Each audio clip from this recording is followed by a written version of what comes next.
Hey, this is Ken for the Information Nation, bringing you more stuff. Yeah, more stuff. This comes from the Illinois Family Institute and via Fox and Friends. Now, here we have a young, well, I won't call them a young couple, but a couple, and they have called a hitching post Lakeside Chapel. And apparently, the heavy hand of misused government power is getting heavier by the day.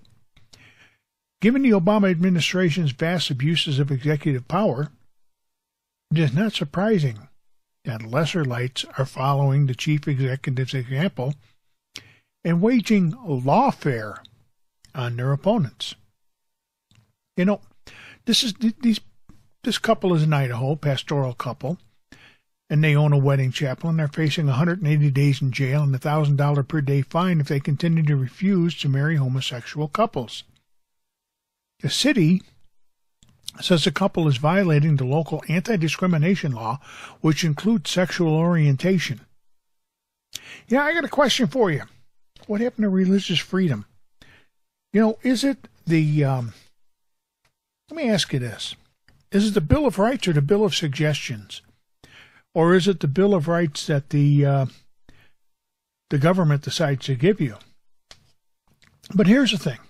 Congress shall make no law respecting an establishment of religion or prohibiting the free exercise thereof, or abridging the freedom of speech or the press, or the right of the people to peacefully assemble and to petition the government for a redress of grievances.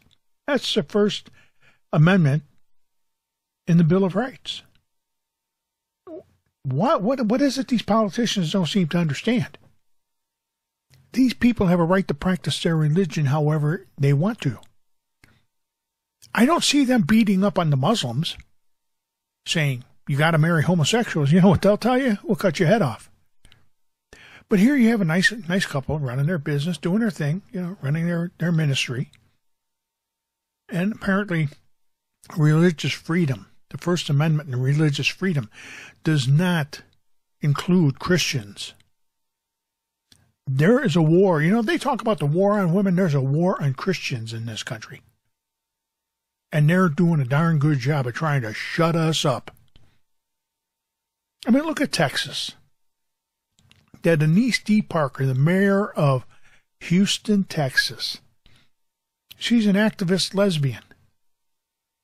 And she had her city attorney serve 5 pastors with subpoenas ordering them to turn over, now get this, all their sermons, all their emails, and all communications involving a petition drive against a transgendered statue that she championed. So what you're telling me is, if you practice your religion, you have no freedom of speech. You're fine as long as you know, let's look at it this way.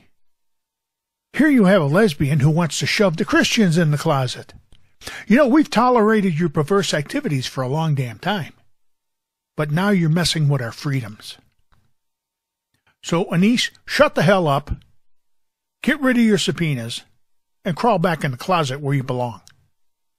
Hey, and a lot of people out there are going to be pissed off at me for saying that. And you want to know something? I really don't care. Because I've gotten to the point where I am tired of being beat up for my religious beliefs. This isn't Russia or Venezuela or Cuba or Argentina. This is America.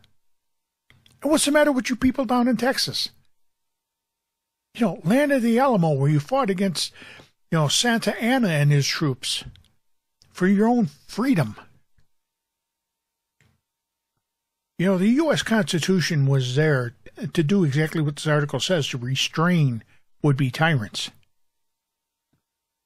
Now, faced with a hurricane of backlash, the mayor backed off, sort of reducing the demand for the content of sermons. Let me translate. Here's a gun to your head, Pastor. Turn over your remarks, or else. Oh, by the way, God bless America. You know, and that turns my stomach. You listen to people out there, politicians especially. They will turn around and they will go after Christians in this country. They will tear Christians apart. They'll do it just like this mayor's doing. And then they'll turn around at the end of their little speech and go, God bless America. Why don't you shut up?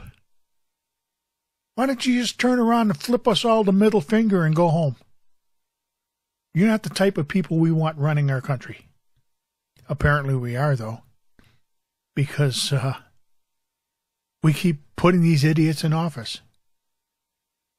So next time you turn around and go to church on Sunday, just remember something. You have no freedom of speech once you walk into the church, because they can subpoena everything. You'd better stand up and fight for your religious freedoms. I never thought I'd have to say that in this country, but you'd better stand up and fight for your religious freedoms. Because if you don't, you're going to lose them. Hey, this has been Ken for the Information Nation with more stuff. Yeah, we're going to bring you stuff. So don't forget to subscribe. Give us a thumbs up. Keep coming back, because we're going to have more stuff in the future. Have a good day. Bye-bye.